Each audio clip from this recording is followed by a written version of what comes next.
shoot, ask. So when you say that you picked up, I know that you said that you picked up the 15-year-old in White Plains. Where Yes. is the 15-year-old from? We're gonna call him. We're gonna say that he's from Watervliet, but he's a recent resident of Watervliet. So, for all intents and purposes, we're gonna say he's from Watervliet. And then you said that you found him and he was injured and you weren't sure, that they were unable to ascertain if it was from the gunfire. At this point, do you believe that he shot himself or injured himself in some other way? I got it all prepared I'm here. sorry. So. Yeah, I'll wait till you do your Yeah. You know what? I'm going to give everybody here a copy. Can you rip off? Who would want a copy of the remarks? 1, 2, 3, 4. All right. Can you rip off 4? Tyler? Yeah. Hey, Brian Schrock. How are you? Nice to see you. Earlier. Yeah. Good to see you. Perfect. So give Tyler. That'll be 5. Thank you.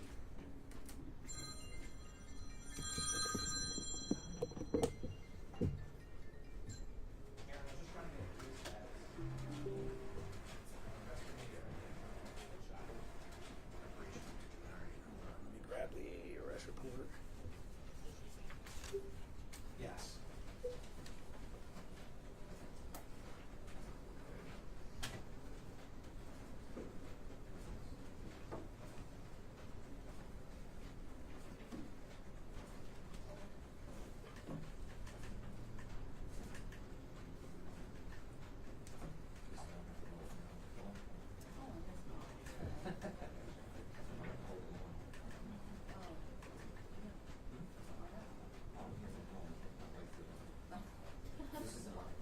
I don't know them all. Oh, no. She does. She loves I used to like them when I was younger. Appreciate that. Yeah, she does. She loves it. She does. Yeah, well, she's on that call. But now they're like tick problems. Somebody asked me a question about Accountability. accountability. Right. Was that? Somebody asked me a question about accountability. So I had to prepare. There's the original viewing. That's not-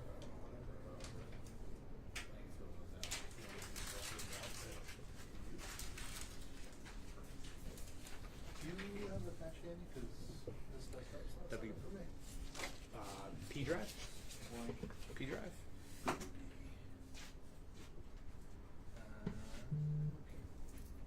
Who wanted it over here? Who goes? Thank you. 3 goes. Yeah. Without.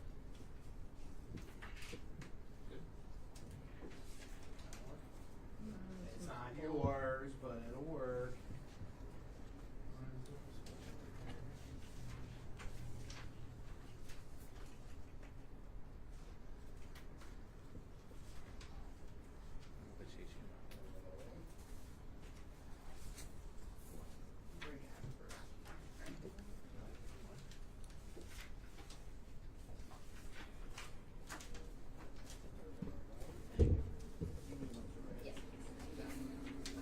There we go. All right, actually, let me know. Got it? One more. Take one of them? Sure, no, it's all good. Come back out one. All users. Pictures. Down. No, blue stripes. I'm not aware. Got like a white thing and also. You don't have to. Just keep it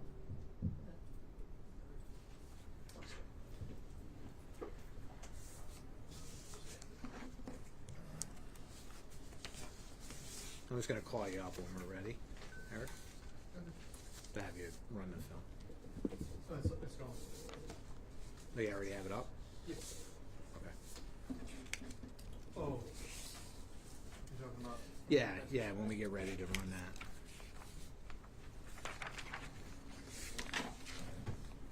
I needed one bad. It wasn't because I was on my way. Yeah.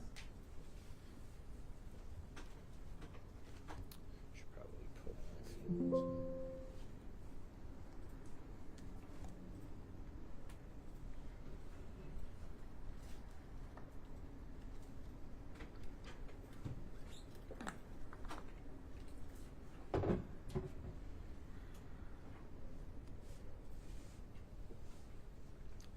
white balances are good. Everybody shows you how old I am. I need to worry about white balances. Do you guys even do you need to do that anymore or no? It's kind of. Yeah.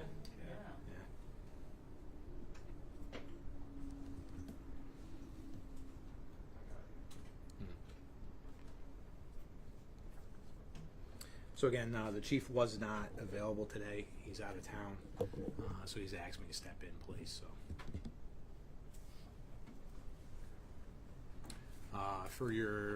we'll get going with just the introduction part of it. My name is Brian Strock. My name is spelled B-R-I-A-N.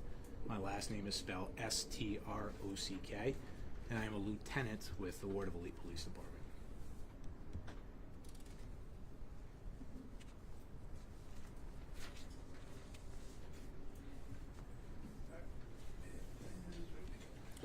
Let me know when you're ready with your phone. Microphone, all good? Yep, all set, let's go. All right. Whenever you guys are ready. I'm ready. Okay. Good afternoon. Thank you for joining us today. My name is Brian Strock. I'm a lieutenant with the Watervliet Police Department. I'm joined today by our mayor, Charles Patricelli. The Watervliet Police Department is announcing the arrest of 2 juveniles, ages 15 and 16, following an investigation into 2 recent shooting incidents in our city. On Friday, June 28th, at approximately 5:30 p.m., our officers responded to a report of a shooting in the 1800 block of 7th Avenue. A 15-year-old male was located with injuries and transported to a local hospital. However, medical staff were unable to confirm the cause of the injuries due to the lack of cooperation from the victim. Despite efforts from our detectives, both the victim and witnesses refused to cooperate or provide information about how the injuries occurred or who was responsible. As detectives continued their investigation, they uncovered surveillance footage of an unreported shots fired incident that occurred 4 days earlier on June 24th at approximately 9:15 p.m. at the intersection of 19th Street and 7th Avenue. The footage clearly showed a juvenile male firing multiple rounds from a handgun at a passing vehicle, showing a blatant disregard to public safety. Through diligent work, detectives identified the shooter as the same 15-year-old male who had been injured on June 28th. We believe that second incident may have resulted from the juvenile accidentally injuring himself due to the reckless and improper handling of the firearm. On July 10th, Watervliet detectives located the 15-year-old in White Plains, New York, and placed him under arrest. He has been since charged with criminal possession of a weapon in the second degree, a Class C felony, and reckless endangerment in the first degree, a Class D felony. In addition, a 16-year-old male from Troy, identified as a friend of the gunman, has been charged with tampering with physical evidence, a Class E felony, after surveillance footage showed him returning to the scene and removing spent shell casings in an effort to conceal the crime. These arrests reflect the diligent work and unwavering commitment of our detectives to hold individuals accountable, even in cases where victims and witnesses refuse to cooperate. At this time, both juveniles have been released with appearance tickets and are scheduled to report back to Albany County Probation. Let me be clear. Gun violence, especially involving our youth, will not be tolerated in the city of Watervliet. Our officers are working tirelessly to address this dangerous trend. We remain committed to protecting our community and will investigate, arrest, and seek prosecution of anyone who recklessly endangers the safety of others. Today we are releasing the video of the June 24th incident. We do this to be transparent with our community and to show you exactly what your police officers, what your prosecutors, and most importantly, our victims, the community, are facing when trying to combat violent crimes being committed by juveniles. While I do not have exact statistics in front of me, I can say with confidence that out of the 6 firearms-related incidents in the city of Watervliet this year, 5 of them involved juveniles under the age of 16. Only 1 incident involves an adult. These cases include January 8th, a 15-year-old from Albany led police on a high-speed pursuit that ended when the suspect vehicle crashed into and totaled a Watervliet police cruiser. He was found in possession of a handgun during the arrest. March 23rd, a 16-year-old male from Troy was a passenger in a vehicle stopped for a red light violation. Upon being asked to exit the vehicle, officers observed a handgun in his waistband. April 24th, a 36-year-old adult was found to be in possession of a handgun during a joint investigation with the Cohoes Police Department. That's our only adult arrest for firearms-related offenses so far this year.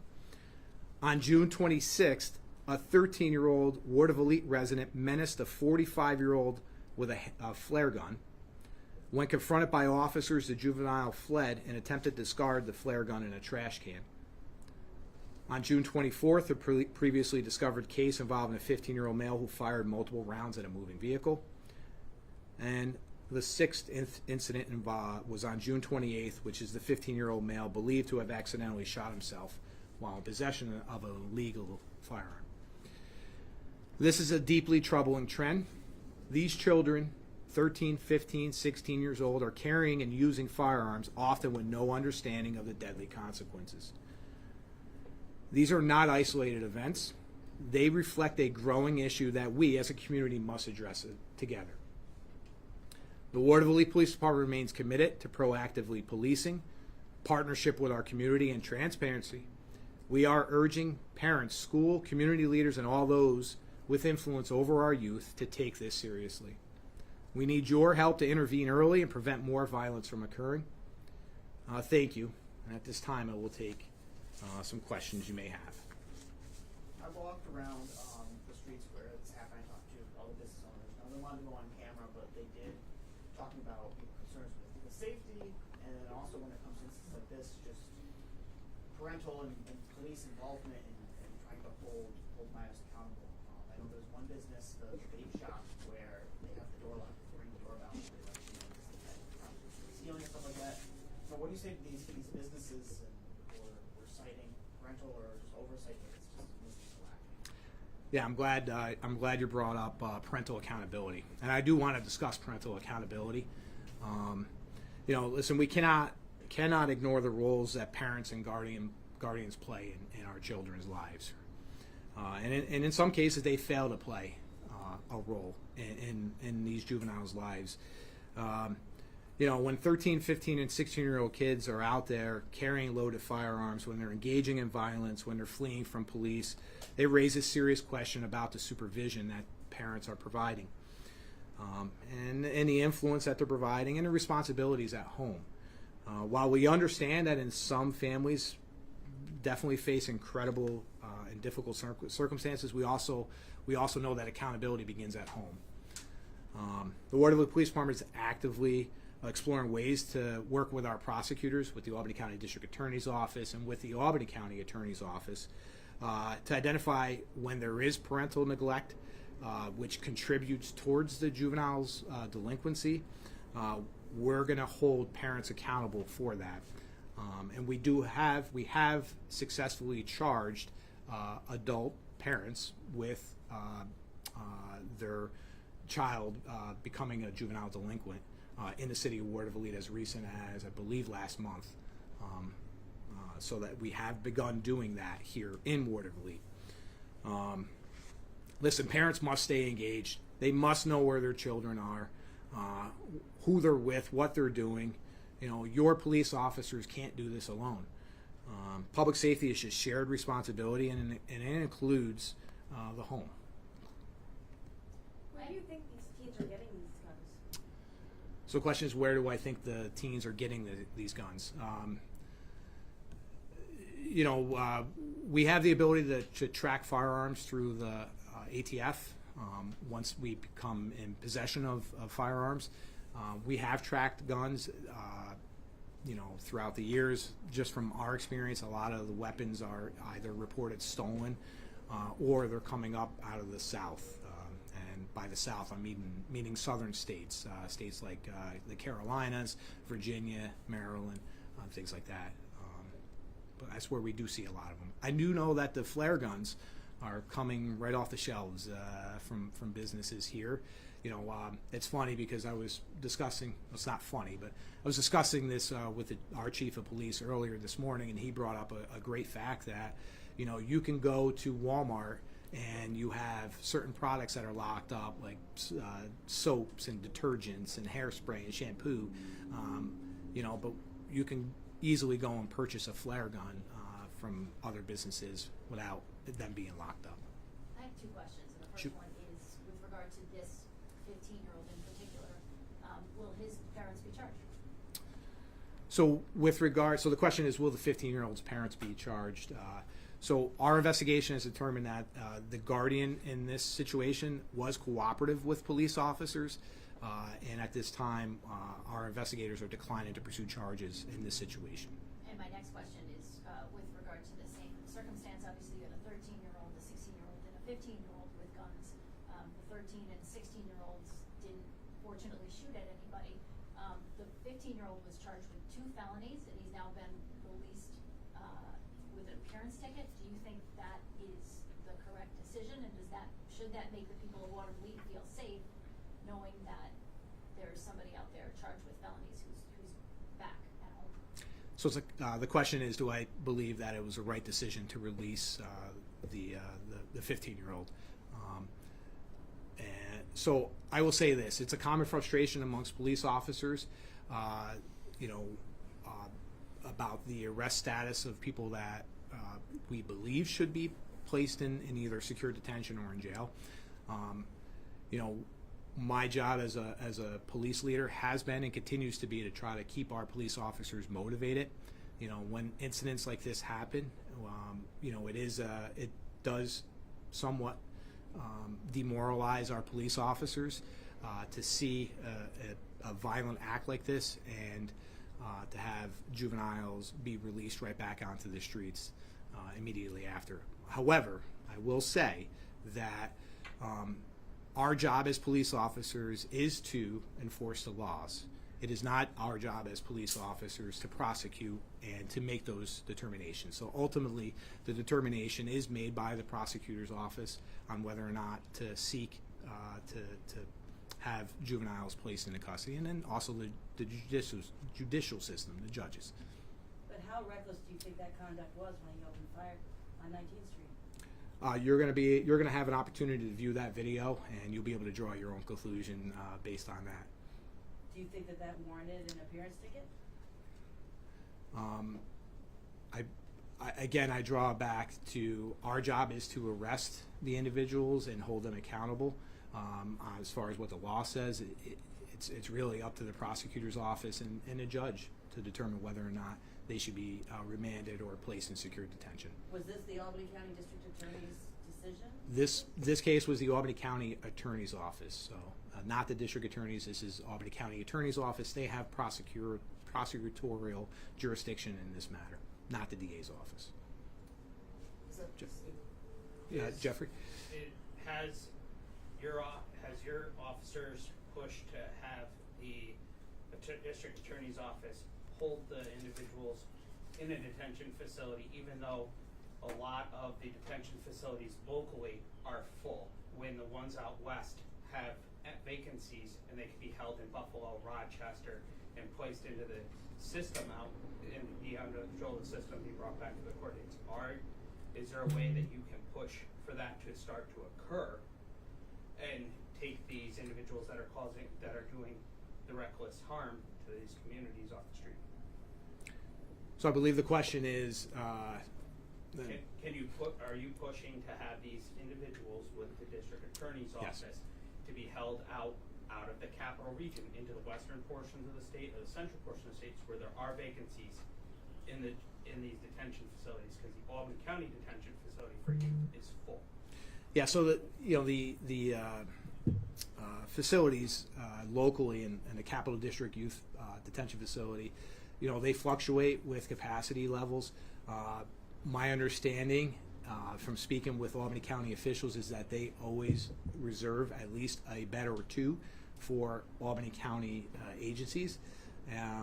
However, we have experienced times where they are full, and we have had to essentially drive, incarcerate, or we have had to drive juveniles who have been committed to secure detention facilities elsewhere. I'd like to think that our Albany County officials are addressing that, and I believe they are. My understanding is that there is funding coming down to expand the secure detention facility. However, I would ask that you contact Albany County to get the specifics on that. That's impressive that you were able to track down an unreported shooting from 4 days before. What can you say about the work that went into that? Our detectives did a phenomenal job with that. They took a very little piece of information and used that and made it developed what you're going to see shortly here in this video. And I like to give credit to Assemblyman John McDonald. A few years ago, he gave us he assisted with some funding to expand our camera system network for the city of Watervliet, our public safety camera system network. So some of our main thoroughfares in the city now have very, very good coverage for cameras, public safety cameras. All those cameras stream right back to our police station, and that was made possible by some funding that John McDonald's office secured for us, Assemblyman John McDonald's office. So, and again, you're going to see the benefits of funding like that and how that's helpful for our investigators once we view this video. What do you think is fueling this? Why do you think teens in Watervliet are carrying guns? Yeah, so the question is, what do I believe is fueling this, and why teens in Watervliet are carrying guns? I would say that there's a combination of factors. I have read various works and articles that provides that some of the stuff is as a result of COVID and the lack of socialization that our youth experienced during those COVID years, and we're just now kind of experiencing that as they get older. That's certainly it. I do think that there's also the raise the age reform that has impacted the ability for law enforcement officers, for police officers to effectively police and hold juveniles accountable, and for prosecutors to prosecute. Has it been getting, and I think I know the answer to this, but younger and younger, because we're talking about these incidents, but you Yeah. also had one of your officers attacked by several teens last month at Yeah. McDonald's, and you also have an attempted murder charge on a 14-year-old for a stabbing that Yeah. also happened last month. So does it seem like these are getting younger and younger and more dangerous crimes? Yeah. So the question is, do I believe it's getting younger and younger and more dangerous crimes? That is an absolute affirmative. Yes. Yes. My 20 years as being a police officer, my 24 years in law enforcement, I can tell you absolutely, juveniles are becoming way more brazen. They are way, way more apt to challenge authority and to challenge police officers, especially in groups. I have with us today our school resource officer, and I mean, he can absolutely attest to what I'm saying to you now. Anything you want to chime in? That's true. Yeah. A lot of it has to do, they know there's no repercussion. That's a problem. That's what it comes down to. So. Yeah, I will also say this. Juveniles are aware of the limitations that we have in the law enforcement world. They are absolutely aware, especially children that are less than 18. They know that we can't do certain things, that we cannot arrest them for certain crimes. They are 1,000% aware of that. I've seen it personally on the street. Our officers have experienced that as well. Can you provide an example? Yeah, you had somebody, or one of you had somebody recently indicate, I don't know if, I don't want to speak for you guys, but there was an individual, it was a juvenile that was arrested and brought in, and immediately made mention about that he was going to get released. Okay, all right, I'll get you that. Something about the mother, their guardian. Why are you doing this? That was the stabbing case. Thank you. Yes, it was the stabbing incident. Yes, and I'm going to get you the details on that because I want to speak with facts on that one. But I can talk to you afterwards. Do the people who the 15-year-old shot at in the car, did Yep. they know they were being shot at? Were they also teens? Were they targeted? Yeah, at this time, I don't want to. So our investigators are still working with them on that, and I really don't want to comment on that, just to preserve the integrity of that. When it comes to what's going back to the businesses on the street where this happens and just the perceived community and safety concerns, any message to them about just an increased presence or efforts to just keep the street safe or just a watchful eye more than the camera system just feet on the ground and anything like that? Yeah, so what we have done to proactively increase, or what we have done to increase our presence is we have increased our staffing on our afternoon shift, our 4 to 12 shift. We've done that effective a couple weeks ago just to provide additional police officers on the streets during our typically high crime or high call volume times. In addition, we've encouraged our police officers to get out of the car as much as possible and to go back to doing foot patrols. We call them park, walk, and talk. Park the car, walk, and get out and talk to the community members. We encourage that as well. We've been stopping in at areas that typically have high areas where there are juveniles that kind of hang out. So, for example, in the city of Watervliet, Brotherhood Park, our police officers are encouraged to stop out there during afternoon and evening hours to interact with the juveniles, and have been. We've been getting some great feedback from the Watervliet Little League, who also maintain a presence in that park. In addition, we've been stopping at our local pool, our community pool. Our police officers have been trying to stop there as frequently as possible and make a presence there, and have as many non-confrontational interactions with our youth to start building a relationship with them. Can you comment on the specific area where it happened, or maybe just the state streets? For me, just talking to teenagers on the street, I grew up with this incident. They just freeze, don't look at me, and I know nothing about it, and keep going. And same thing with businesses; they're talking about it, but they didn't want to go further or go on camera. Do you find that trying to get contact or just like an interaction going positive is tough in the city with some of these groups, or in this or in that street where this happened? Yeah, in general, we'll talk specific to this incident, actually. This incident was the shots fired incident that occurred on June 24th. That was unreported. Nobody called the police. And again, when you see the video, you'll see that it's a heavily traveled road.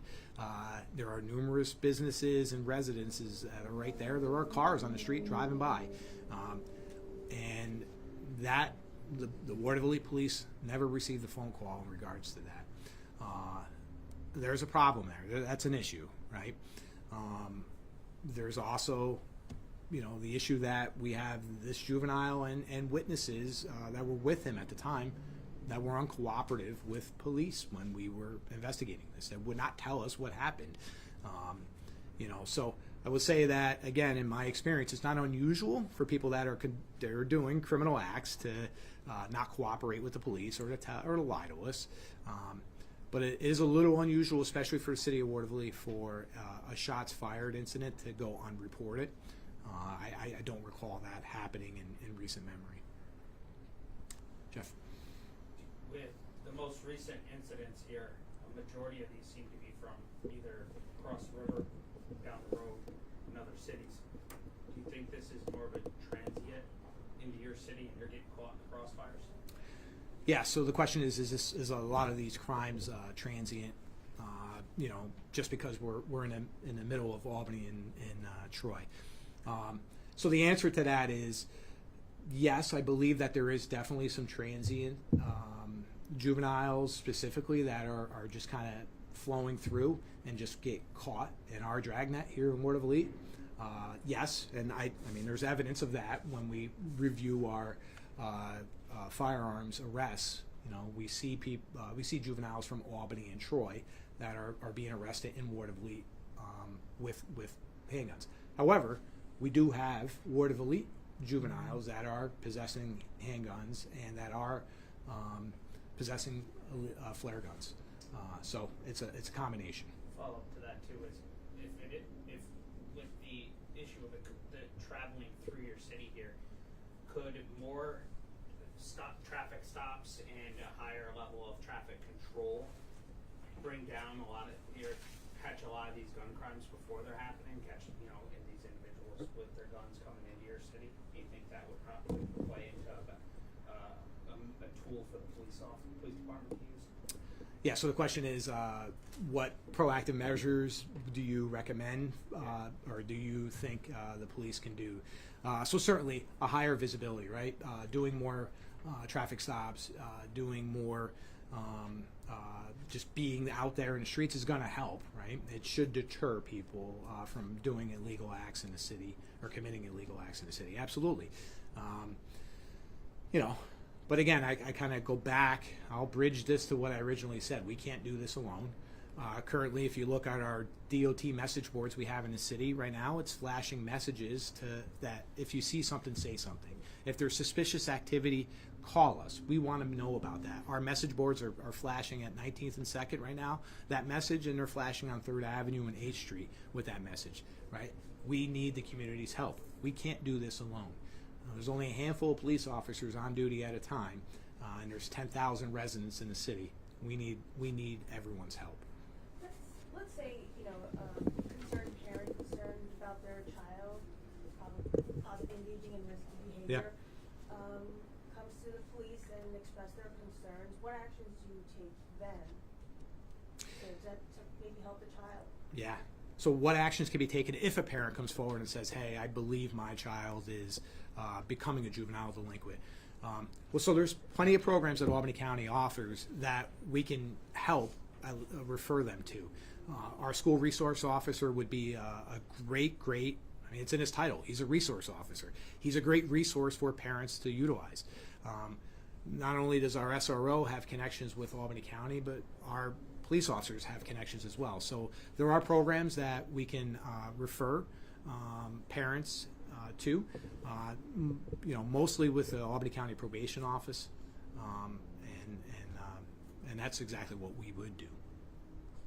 You mentioned the disregard for public safety. Yeah. When it comes to this crime that happened, just kind of talking about, getting the message across to minors about the severity of actions, and not to say that eventually it'll catch up to them when they raise the age and they can be charged as an adult, but just how severe and serious these incidents are in their community.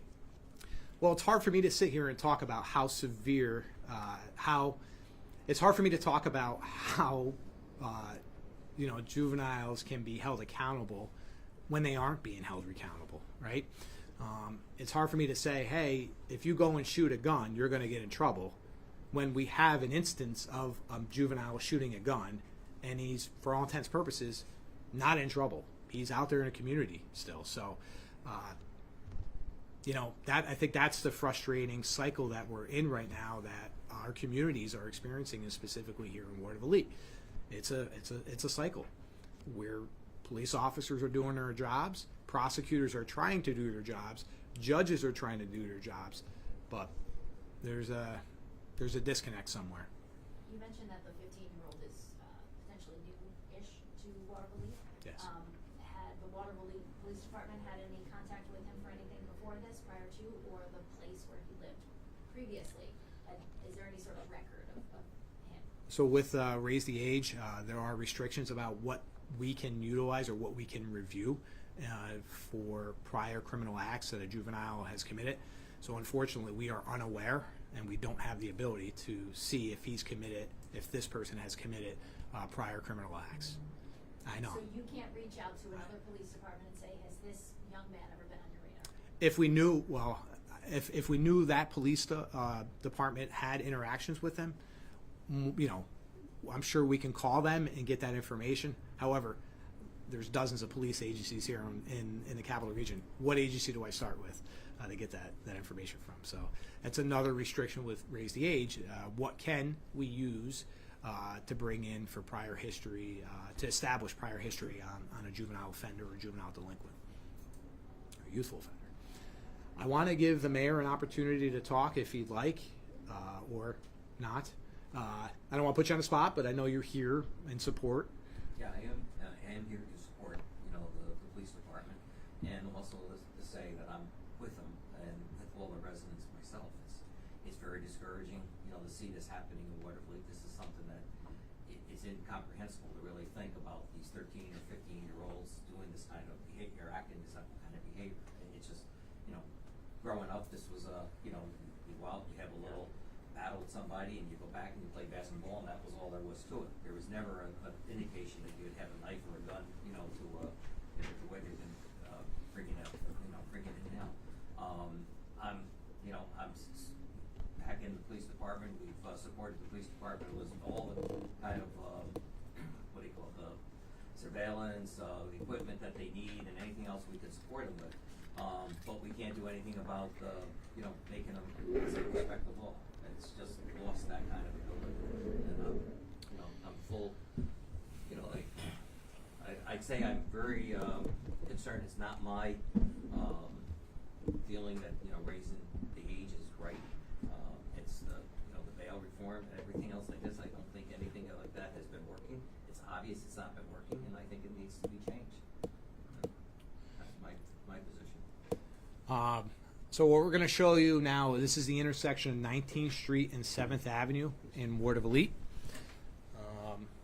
We did our, and please try to blur, we did our best to blur out the juveniles and protect them, their identities. But we'll go ahead and play it. We'll play it one time, and then we'll go back and play it a second time. This is disturbing.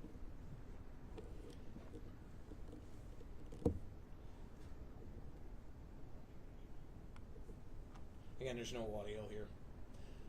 So what, we'll play it and just leave the mouse down below so you can get a better view of it.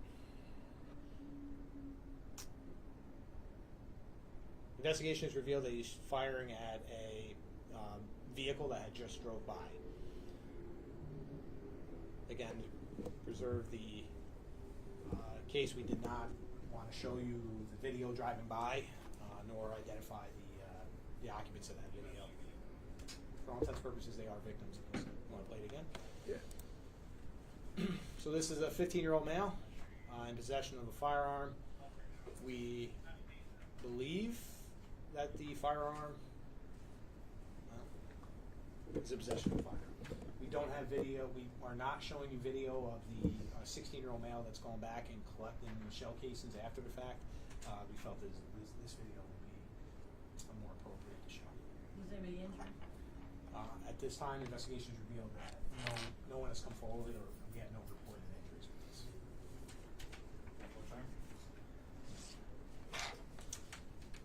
Can you provide them with the MP? Yeah, I can send you the file. If you prefer, we can send you the file. Gotcha.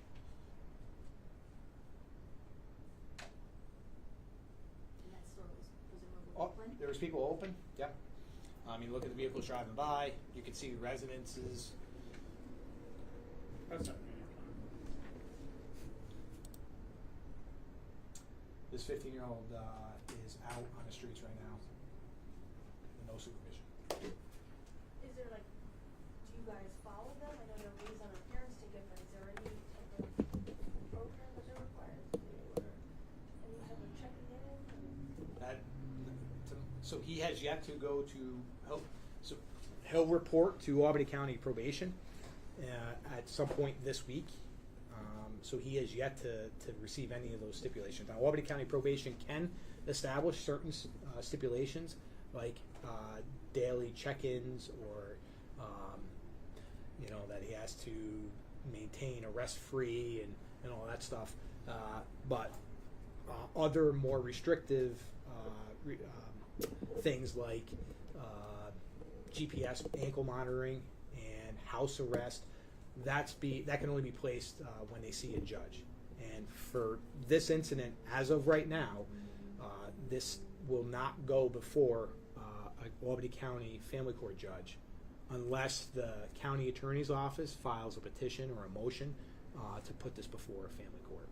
And that's not on us, that's on the family, or that's on Albany County Attorney's Office to make that determination. Will you guys be releasing the stabbing video for Dr. like this one? So we didn't release the video. We only allowed you to view it. However, the purpose for us to release this video is we want to be transparent to show you what our community members are experiencing and what our police officers are experiencing, and the frustration at times that is felt by both. With the stabbing video that occurred last month,